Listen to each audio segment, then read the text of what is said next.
हमारा इतिहास और नागरिक जीवन कक्षा 8 चैप्टर नंबर 7 भारत में नव जागरण। ये आपका छठा पार्ट है और इस पार्ट में हम लोग इस चैप्टर की जो महत्वपूर्ण प्रश्न अभ्यास है उनको करने वाले हैं। भारत में नव जागरण अभ्यास प्रश्न। पहला प्रश्न है बहुविकल्पी प्रश्न है जिसमें एक प्रश्न के 4 उत्तर दे रखे हैं। सही उत्तर के सामने हमें सही का निशान लगाना है। पहला प्रश्न है ब्रह्म समाज की स्थापना किसने की थी। आपके ऑप्शन है स्वामी विवेकानंद, दूसरा ऑप्शन है राजा राम मोहन राय या तीसरा ऑप्शन है दयानंद सरस्वती, जबकि चौथा ऑप्शन है आपके महादेव गोविंद रानडे। इसका राइट आंसर हो जाएगा ऑप्शन नंबर खा यानी कि राजा राम मोहन राय, जो उस समय के महान समाज सुधारक थे। राजा राम मोहन राय ने ब्रह्म समाज की स्थापना की थी। तो आपको इस प्रश्न को याद रखना है। प्रश्न नंबर 2 है लॉर्ड बैटिंग ने सती प्रथा रोकने का कानून बनाया था तो किस सन में बनाया था। पहला ऑप्शन है 1829, दूसरा ऑप्शन है 1856, तीसरा ऑप्शन है 1817, जबकि चौथा ऑप्शन है 1818। इसका राइट आंसर हो जाएगा ऑप्शन नंबर का यानी कि 1829 में लॉर्ड बैटिंग ने सती प्रथा का जो कानून था उसको पारित किया था। यानी उस समय क्या होता था कि जो जिस भी स्त्री के जो हस्बैंड होते थे उनको क्या कर दिया, अगर उनकी मृत्यु हो जाती थी तो उनकी पत्नियों को भी उनके साथ उनके चिता के साथ जिंदा ही जला दिया जाता था। तो इससे कुप्रथा यानी जो भी जैसा भी नियम था उस नियम को उन्होंने हटा करके नया कानून पारित किया कि आज के बाद कोई सती नहीं होगी। तो ये सन कब पारित हुआ था 1829 में, आपको ध्यान में रखना है। प्रश्न नंबर 2 अति लघु उत्तरीय प्रश्न है दयानंद सरस्वती ने किस संस्कृत को अपनाने पर जोर दिया था। तो जो दयानंद सरस्वती थे उन्होंने जो किस संस्कृति को अपनाने को जोर दिया था ये हमें बताना है। इसका आंसर हो जाएगा वैदिक संस्कृत को अपनाने पर जोर दिया था। इन्होंने बोला था वेदों की ओर लौटो। तो ये कई बार एग्जाम में पूछा जा चुका है कि वेदों की ओर लौटो किसने बोला है, किसका कथन है। तो आपको याद रखना है दयानंद सरस्वती। इनकी एक बुक है सत्यार्थ प्रकाश। तो Satyarth Prakash very important book है। कई बार एग्जाम में पूछा जाता है कि सत्यार्थ प्रकाशन यानी सत्यार्थ जो पुस्तक है सत्यार्थ प्रकाश की वो किसने लिखी है। तो आपको बताना है स्वामी दयानंद सरस्वती ने। वेरी इंपॉर्टेंट क्वेश्चन है, इसको आपको ध्यान में रखना है। प्रश्न नंबर का ज्योतिबा फूले ने किस समाज का गठन किया। तो आपने ज्योतिबा फूले के बारे में लास्ट वीडियो में पढ़ा। अगर आपने नहीं उनके बारे में पढ़ा तो आप जा करके वीडियो को देख लीजिएगा, प्लेलिस्ट में आपको मिल जाएगा। जो सर्वोदय गुरुकुल का वहाँ पे चैनल होता है, चैनल के सामने अगर आप क्लिक करते हैं जहाँ पे सर्वोदय गुरुकुल लिखा है तो इस प्रकार से आपका होम और प्लेलिस्ट, वीडियो प्लेलिस्ट, अबाउट और कम्युनिटी ये सब आपके चैनल में आप लिख के आते हैं। तो प्लेलिस्ट वाला जो ऑप्शन होगा उस पर आपको क्लिक करना है और वहाँ से आपको पूरे प्लेलिस्ट मिलेंगे। क्लास 8 से 6 तक हर सब्जेक्ट का आपको प्लेलिस्ट वहाँ पे मिल जाएगा और आसानी से वहाँ के जा कर के आप जिस भी वीडियो को देखना है देख पाएंगे। साइंस है, मैथ्स है, आपका हिंदी है, इतिहास है, हिस्ट्री है, ज्योग्राफी है, एग्रीकल्चर है, सभी वहाँ पे आपको, यहाँ तक कि डीएलएड का यानी जो 4th सेमेस्टर का है उनका भी वहाँ पे कोर्स चालू हो रखा है, वहाँ से आप देख सकते हैं। प्रश्न नंबर 3 लघु उत्तरीय प्रश्न है स्वामी विवेकानंद के बारे में लिखिए।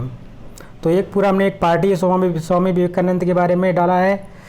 तो जो इसका चौथा पार्ट होगा वो स्वामी विवेकानंद के बारे में ही है। तो वहाँ से आप इनके बारे में जान सकेंगे। तो इनके बारे में आइए कुछ बातें हम लोग जान ही लेते हैं। जहाँ पे लिखी है स्वामी विवेकानंद रामकृष्ण परमहंस के शिष्य थे। तो इनके गुरु का नाम क्या था, इसको याद रखिएगा आप लोग। रामकृष्ण परमहंस उनके गुरु का नाम था। इन्होंने 1896 में रामकृष्ण मिशन की स्थापना की थी।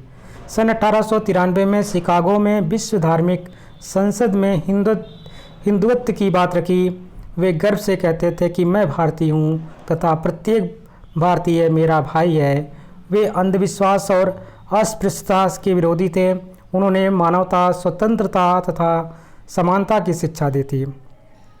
तो जो ये विश्व धार्मिक सम्मेलन हुआ था, ये वेरी इम्पोर्टेंट का सम्मेलन था। इसमें इन्होंने हिंदुत्व की बात रखी थी और हिंदुत्व के बारे में पूरे विश्व को बताया था, जो कि शिकागो में हुआ था।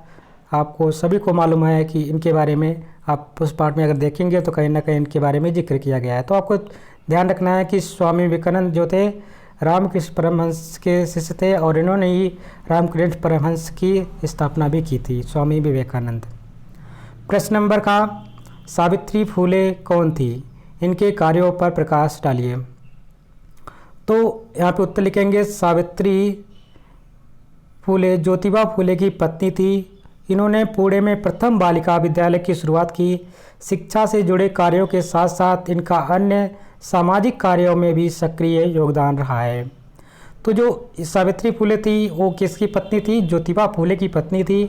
इन्होंने सबसे पहले प्रथम बालिका विद्यालय की बात करते हैं, यानी गर्ल्स कॉलेज की बात करते हैं, तो सबसे पहले इन्होंने शुरुआत की थी। कहाँ पे की थी? पुणे में की थी। और इस शिक्षा के कार्यों के साथ साथ अन्य सामाजिक जो कार्य होते थे उनमें भी ये इनका काफ़ी अच्छा सहयोग रहा है। प्रश्न नंबर का, नव जागरण से क्या तात्पर्य है आपका? यानी कहीं ना कहीं आप नव जागरण आप पढ़ रहे हैं तो कहीं ना कहीं ये प्रश्न तो बनना ही था। तो इसी में पूछा गया है नव जागरण से क्या तात्पर्य है। तो आइए जानते हैं नव जागरण का मतलब क्या होता है, इसका हमें तात्पर्य क्या है समझते हैं। धर्म तथा समाज संबंधित पुरानी परंपराओं एवं मान्यताओं में परिवर्तन लाने के लिए किए गए प्रयास को हम क्या कहते हैं? नव जागरण। यानी कुछ पुरानी परंपराएं होती हैं जिसको तोड़ के नई परंपराएं बनाई जाती हैं, यानी पुरानी परंपराओं को तोड़कर नई परंपराओं का जन्म होता है। तो इस प्रकार से कुछ मान्यताएं होती हैं, उन मान्यताओं में परिवर्तन ला करके उसको हटा दिया जाता है या उसको हटाने का प्रयास किया जाता है। तो इसी को बोला गया था नव जागरण काल।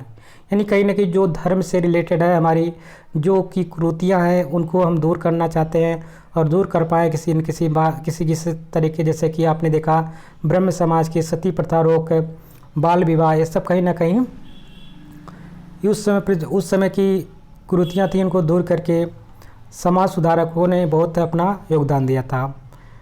तो यही चीज़ है कि जब हम किसी पुरानी परंपरा को या मान्यताओं में परिवर्तन लाने की कोशिश करते हैं या प्रयास करते हैं तो उसी को हम बोलते हैं नव जागरण काल।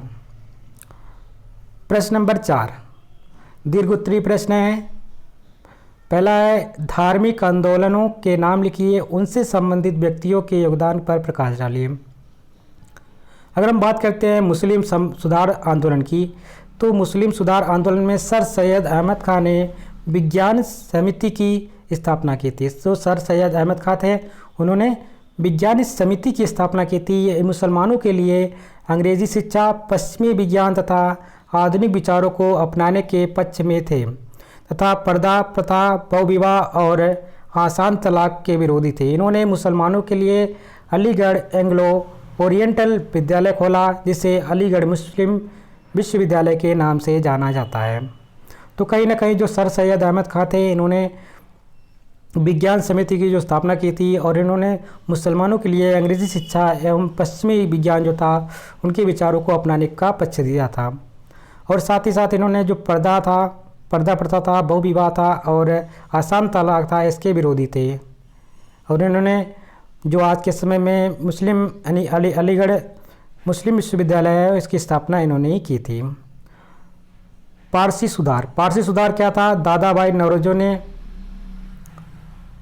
पारसियों में व्याप्त सामाजिक बुराइयों तथा अंधविश्वासों को दूर किया तथा पारसी समुदाय को आधुनिक भारतीय समाज के अनुरूप बनाने का प्रयास किया।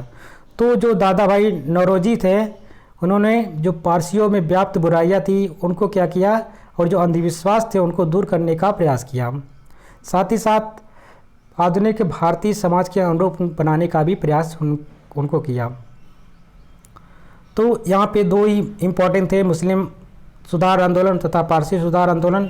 इन दोनों के बारे में हमने पढ़ा और जो भी प्रश्न यहाँ पे कराए गए हैं इम्पोर्टेंट प्रश्न हैं। आशा करते हैं आप सभी लोग अपनी कॉपी में इसको नोट कर रहे होंगे और जो नोट नहीं कर रहा है उनसे कह रहे हैं कि आप इन प्रश्नों को ज़रूर नोट करें। कहीं ना कहीं आने वाले किसी भी एग्ज़ाम के लिए इम्पोर्टेंट होता है। सब आप जब भी किसी हायर लेवल का एजुकेशन लेने जाएंगे तो कहीं ना कहीं इनके बारे में फिर से आपको पढ़ना पड़ेगा। तो कुछ बेसिक नॉलेज अभी शुरुआत में ही ले लेते हैं, अगर लिख करके लेते हैं तो कहीं ना कहीं आपको ही बेनिफिट मिलेगा। Thank you. जय हिंद, जय भारत।